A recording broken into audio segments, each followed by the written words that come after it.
President Trump delivered a speech to his outright anti-globalist base from the podium of the United Nations General Assembly on Tuesday. He offered a vision of America's role in the world starkly different from many of his predecessors who stood in the same spot before the leaders of the world. In the end, Trump offered up remarks that were antithetical to the ideas and ideals that led the United States to play a central role in the UN's founding in the wake of World War II. Trump spoke frequently about sovereignty in his remarks, so frequently that it might be argued that it was the central theme of his speech.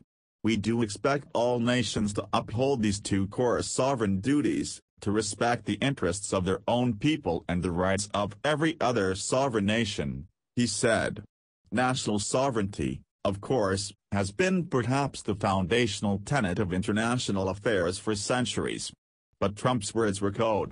They spoke to the fears of the Breitbart crowd that U.S. collaboration with other nations in a global organization means giving up its sovereignty to foreigners.